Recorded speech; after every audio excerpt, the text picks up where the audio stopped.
Very good afternoon. This is the midday news on Rajya Sabha television. My name is Aishwarya Kapoor and here are the headlines. BJP MP Om Birla to be NDA nominee for Lok Sabha Speaker. Prime Minister Modi proposes his name. Amit Shah, Rajnath Singh second the proposal. Election to be held tomorrow.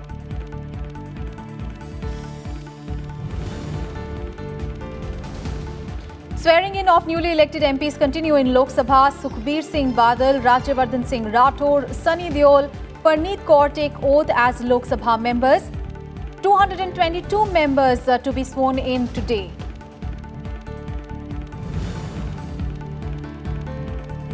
Notification issued for by-polls to 6 Rajya Sabha seats. Voting for 3 seats from Odisha, 2 from Gujarat and 1 from Bihar on 5th of July. Supreme Court to hear Congress's plea challenging EC's decision to hold separate by-polls for 2 Gujarat seats tomorrow.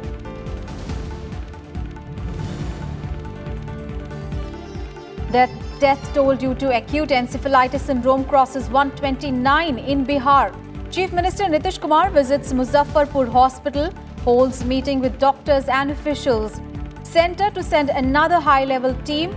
All schools are shut till 22nd of June as heat wave claims 76 lives in the state.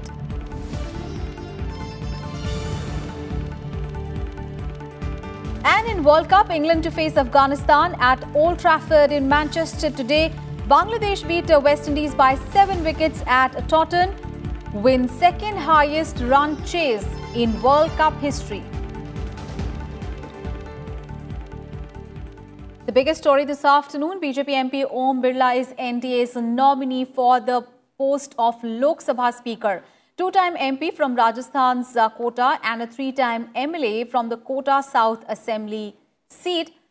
Birla filed his nomination a short while ago. Now, Birla's name was proposed by Prime Minister Narendra Modi and was seconded by Home Minister Amit Shah and Defence Minister Rajnath Singh. The resolution to support Birla's candidature was passed by the Biju Janata Dal and was supported by NDA allies including the National People's Party and also Mizo National Front, Lok Janshakti Party, JDU, AIADMK and Apna Dal as well as YSRC. The opposition has yet to announce its candidate for the post. Now, Tuesday is the last day for the filing of nomination and the election will be held tomorrow.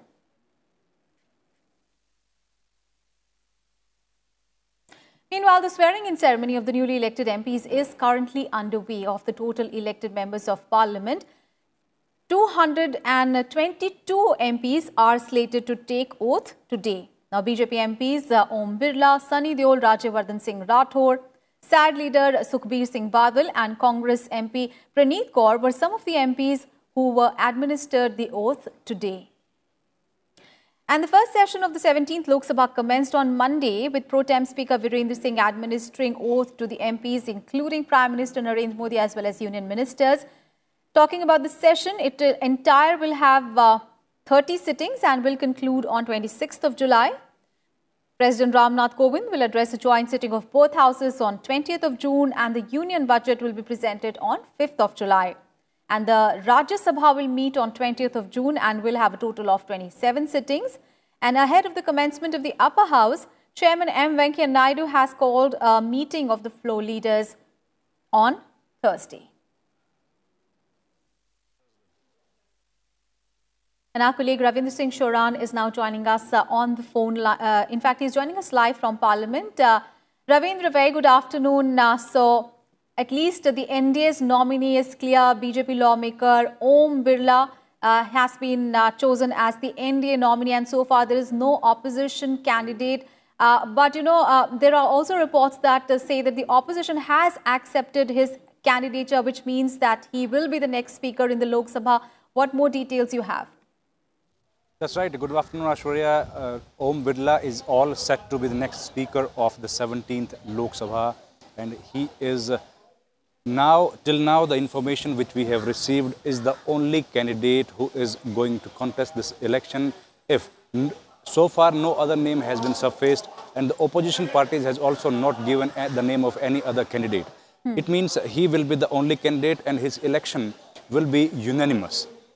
The opposition is not going to oppose his candidature and he will be elected unanimously in that case. Today, around at 11:30 o'clock, when the candidature of Om Birla was proposed by the Prime Minister, and other 10 sets were also filed by different political leaders of the NDA and other members of the parliament, and total 11 sets were filed today in support of the candidature of Om Birla, who is a second-time member of parliament, and he has been the member of Legislative Assembly of Rajasthan for 3 consecutive terms, started in 2003, and he was the Chief Parliamentary Secretary in the government of Rajasthan. And now he is representing the Kota constituency of Rajasthan since 2014, and this time also he registered a facile victory from the same seat. All right. Before that, in the morning when the House proceedings commenced today, the Secretary General of the Lok Sabha, Snehalata Srivastava, she called the names of those members who could not take the oath yesterday and who were absentees, and she had announced the name of those candidates. They took oath in the beginning, followed by the alphabetical order, and now as we are talking, Telangana, the leader, the member of parliament from Telangana, they are taking oath. And today, 2 or more hours after that, I think all the leaders of the members of the the newly elected members of the 17th Lok Sabha, they will be done by with their oath ceremony. Post all that, right. Now all the eyes will be on tomorrow when the new speaker will be elected, and Om Birla, that as we are mentioning, is now almost the final name that he will be the next speaker of the Lok Sabha. Absolutely. So BJP lawmaker Om Birla said to be the next speaker of Lok Sabha. We understand that opposition has accepted his candidature.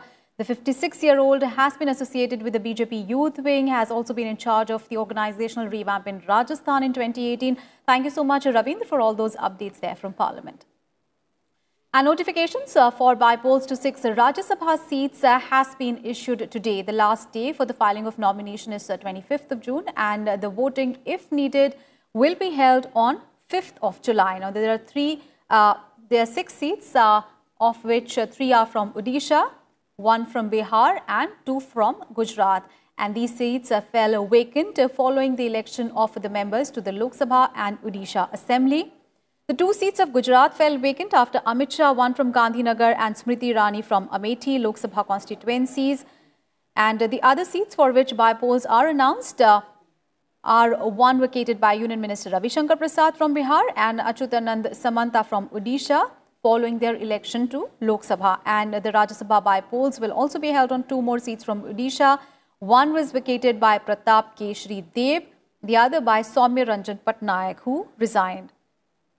Meanwhile, the Supreme Court has agreed to hear Congress's plea challenging Election Commission's decision to hold separate bypolls to 2 Rajya Sabha seats in the state. The apex court will hear the Gujarat Congress's plea tomorrow. Now, the petition filed by Congress MLA and Leader of Opposition in Gujarat Assembly Paresh Bhai Dhanani has sought a direction to the Election Commission for holding the election for the 2 seats simultaneously. And a press note issued by the poll panel on 15th of June scheduled the election for both the seats on 5th of July. And as the first session of the 17th Lok Sabha started from Monday, Parliamentary Affairs Minister Prahlad Joshi spoke with Rajya Sabha Television in an exclusive interview. Let's take a listen. तो sir, ये 17वीं लोकसभा जो है वो शुरू हो गया है कामकाज आपका, और बहुत भारी भरकम एजेंडा है। खासतौर पर आप विधायी मामलों को भी ले लें, बजट भी है और बहुत सारे विषय हैं जिन पे चर्चा होनी है। अगर पिछले अतीत में जाएं तो अपोजिशन का रवैया बहुत सकारात्मक नहीं रहा है, ठीक से नहीं चला। इस बार आप, मैं देख रहा हूँ, काफ़ी कोशिश की है आपने, सोनिया गांधी से लेके गुलाम नबी आज़ाद तक अपोजिशन लीडर से मिले हैं। क्या उम्मीद है सर आपको? मैं उम्मीद तो है सबसे, मेरा मुलाकात भी हुआ है, मैं रिक्वेस्ट भी किया हूँ जी। ये चुनाव में तू मैं हो गया है अभी जी। अभी तो समय है काम करने का। अभी ऐसे बहुत बड़े चुनाव भी नहीं हैं जी। ऐसे 3 राज्य का है, लेकिन अभी टाइम है इसके लिए। इसके लिए जब चुनाव नहीं है, ये शांति काल है, कम से कम ये शांति काल में हम सब बैठ के वार्तालाप करके, चर्चा करके जो कुछ भी एजेंडा हम पुश करना चाहते हैं देश के हित के लिए, लोगों के हित के लिए, उसके लिए मैंने उनका सहयोग मांगा हूँ। Continuously we are requesting them. Even today some of the people in the house itself I have told them, I have requested them. जी, तो आपको लग रहा है कि जो बहुत सारे जो विधायी काम है, बिल्स वगैरह जो पेंडिंग हैं, वो इसमें इस बार उनको एक आकार मिल सकता है? मैं तो आशावादी हूँ, ऑप्टिमिस्टिक हूँ जी। मैं तो पूरा कोशिश में लगातार मैं कोशिश कर रहा हूँ जी। ऐसे तो सबको कन्विंस करने का भी हमारा गवर्नमेंट का कर्तव्य है, रीच आउट होना ये हमारा कर्तव्य है, हम तो कर रहे हैं, देखेंगे क्या होता है। जी, बहुत धन्यवाद सर आपको। And my colleague Navvikram Singh caught up with Agriculture Minister Narendra Singh Tomar, who said that the government is working relentlessly to double the farmers' income and to accelerate the rural economy. हमारे साथ हैं केंद्रीय मंत्री नरेंद्र सिंह तोमर साहब। Sir, budget सत्र है, पहले दिन प्रधानमंत्री ने कहा कि ये आकांक्षाओं का सत्र होगा, आने वाले 5 साल आकांक्षाओं के होंगे। आप पर बड़ी जिम्मेदारी है, कृषि मंत्रालय की जिम्मेदारी है, ग्रामीण विकास की जिम्मेदारी है, पंचायती राज की जिम्मेदारी है, करीब आधे से ज़्यादा भारत की जिम्मेदारी आपके पास है। क्या आपको लगता है कि आने वाले सालों में क्या और करने की ज़रूरत है ग्रामीण विकास के लिए? आगामी 5 वर्षों में भी इस दृष्टि से अनेक आयामों को प्राप्त किया जाना है, जिसमें प्रमुख रूप से हर गांव तक सड़क पहुंचे और हर उस आवासहीन को जो गांव में रहता है उसको आवास मिले, यह सुनिश्चित करना है। और इसके लिए भारत सरकार द्रुत गति से प्रयत्नशील है।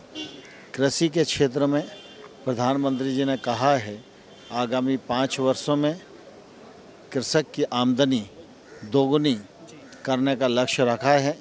इस लक्ष्य को पूरा करने के लिए गत 5 वर्षों में भी सरकार ने अनेक कदम उठाए हैं और आगामी 5 वर्षों में भी हमारा यह लक्ष्य है और इस लक्ष्य को पूरा करने के लिए कृषि मंत्रालय अनेक प्रकार के सुधार कर रहा है और खेती मुनाफे में आए, इस दृष्टि से सरकार मोदी जी के नेतृत्व में पूरी तरह गंभीर है। खासतौर पर किसानों के लिए कई चीज़ें ऐसी थीं जो सरकार द्वारा कहा गया कि किसानों की आय दोगुनी की जाएगी। तो क्या आने वाले सालों में उम्मीद करें कि किसानों की आय दोगुनी करने और जो नया इंडिया का लक्ष्य रखा है सरकार ने, उस लक्ष्य को पाने में 2022 तक सफल होंगे? नहीं, स्वाभाविक रूप से जो लक्ष्य रखा है उसको पहले भी हम लोगों ने प्राप्त किया। जो आगामी 5 वर्ष का लक्ष्य है उसको फिर प्राप्त करेगी भारत सरकार। शुक्रिया हमसे बात करने के लिए sir. Senior BJP leader and former Union Minister J.P. Nadda was appointed as party's working president during a parliamentary board meeting on Monday. Now, this was announced by former BJP President and Defence Minister Rajnath Singh after the party's highest decision meeting yesterday. Now, this was also attended by Prime Minister Narendra Modi and BJP Chief Amit Shah. Shah will remain as party's national president. ही आग्रह था कि नहीं, हमारी व्यस्तता इतनी अधिक रहेगी कि मैं ईमानदारी से अपने इस दायित्व का निर्वाह नहीं कर पाऊंगा। इसीलिए पूरे संसदीय बोर्ड ने मिलजुल कर यह फैसला किया है कि अब श्री जगत प्रकाश जी नड्डा भारतीय जनता पार्टी के कार्यकारी अध्यक्ष के रूप में अपने दायित्व का निर्वाह करेंगे। And wishes are pouring in after J.P. Nadda was elected as the BJP working president. In a Twitter message, Prime Minister Narendra Modi expressed confidence that under Nadda's leadership, the BJP will continue winning people's trust and serving our society. Congratulating J.P. Nadda, Amit Shah said that Nadda's leadership will further strengthen the party and will help in spreading the welfare policies of the Modi government. And thanking Prime Minister Modi, Party President Amit Shah and other leaders, J.P. Nadda said that he will continue to work as a party leader to strengthen the BJP. In midday news, we'll take a very short break. We'll be right back with more news.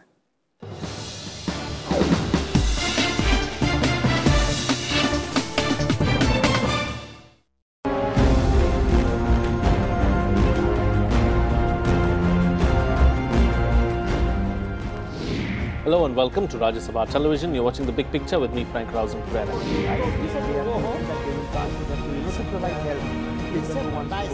From policy decisions to global economic issues. What shape is the world economy going to take really? If the Chinese slowed down, occurs the rest of the world also Will also slow fall. down. From landmark judgments to international relations. Is there any bank who will open an account for a transgender person with transgender identity? Absolutely not. A debate show like none other. Maybe I will announce here, and no one before you knows, that Mr. Modi will visit Palestine. The Big Picture with Frank Rausen Pereira at these times on Rajya Sabha television.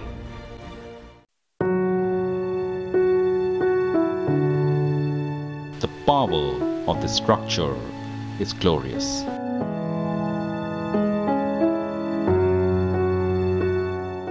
सब अपने अपने क्षेत्र से आते हैं यहाँ पे और यहाँ पर आने के बाद वो मिल कर के और देश के लिए नियम कायदे कानून बनाते हैं, देश की समस्याओं को उठाते हैं. It is this grand edifice which houses the essence of a nation. In the Rajya Sabha, the tone tends to be a little more reflective, and in the Lok Sabha, it tends to be sharper, a little more combative. For the last 70 years, it has given birth and nurtured a faith called democracy. A member of parliament has got to be, has got an extraordinary opportunity to represent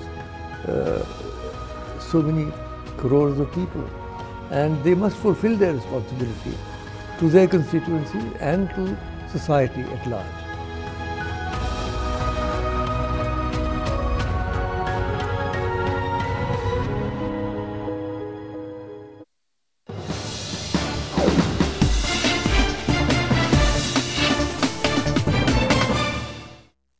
Welcome back after the break. The Supreme Court has deferred the hearing on a plea seeking the safety and security of doctors in government hospitals across the country.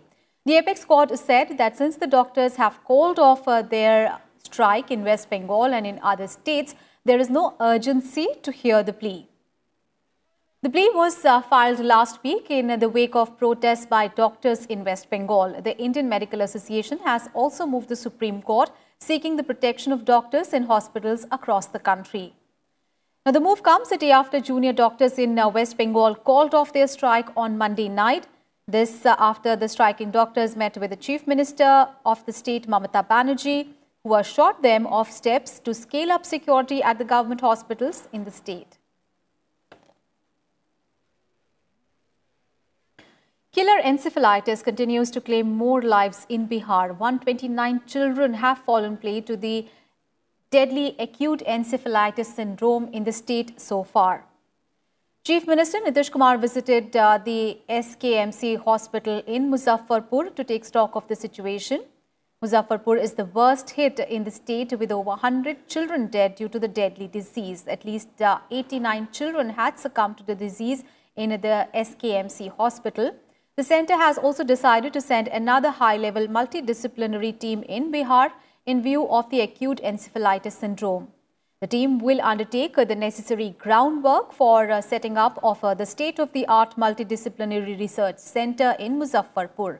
Meanwhile, the National Human Rights Commission on Monday issued a notice to the Bihar government and the Union Health Ministry calling for a detailed report.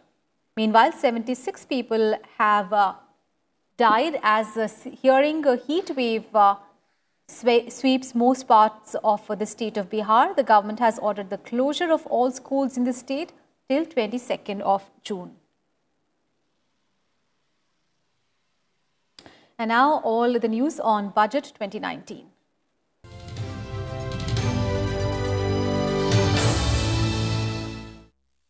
The new government will present the Union Budget 2019 on 5th of July. Finance Minister Nirmala Sitharaman is holding pre-budget meetings with the key stakeholders in various fields. And starting today, in the run-up to the budget presentation, we'll take a look at the expectations from the full budget 2019. Our special series starts with a review of agriculture, the issues facing the farm sector, and the expectations of the farmers. The upcoming budget is expected to be dedicated to farmers as part of the government efforts to double their incomes by 2022. Over the last 5 years, till 2018-19, India's agricultural budget has doubled to over 57,600 crore rupees. But this year, the farm sector is calling out for renewed attention, partly due to the fact that a deficient monsoon has led to the overuse of existing resources. 91 major reservoirs are left with just 21% of their total storage capacity. And since the agriculture sector consumes 80% fresh water, experts are demanding measures to promote micro-irrigation to tackle the growing water crisis. The surface water availability is a must for keeping the biodiversity and the health of the agricultural systems in proper shape. So that is, I think, one of the biggest issue. Irrigation has become a big issue, and this has to be looked into from different perspectives. Trade promotion councils are urging the government to focus on promoting food processing and farm exports in order to increase incomes of farmers. Further steps include incentivizing organic cultivation. Our thrust is on organic farming. We should promote it. We should incentivize it. Or else we will just end up being where we are today. We won't progress. The doubling of the growth by 2022 is the Prime Minister's vision. I believe that is possible only if we promote contract farming, we promote incentives on organic foods, and of course MOPI has done a lot by incentivizing up to 75% of the investments in food parks. The government has already notified its decision to extend the benefit of 6,000 rupees per year under the PM Kisan scheme to all 14.5 crore farmers, irrespective of the size of their land holding. Agriculture generates 18% of India's gross domestic product, but sustains 600 million people, or half of India's population. A big reason why it is expected to retain undivided focus in the forthcoming budget. Kriti Mishra, Rajya Sabha TV.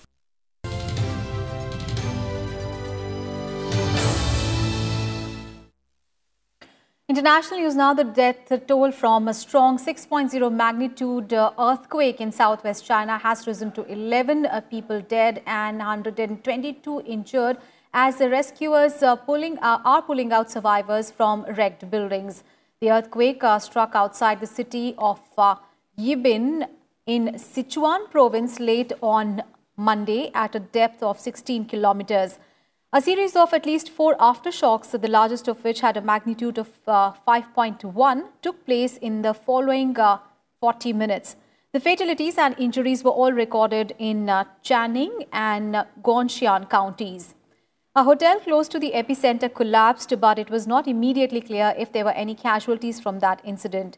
Cracks appeared in several area highways, and the state broadcaster CCTV showed footage of rescuers bringing a survivor out of rubble of a building on a stretcher overnight.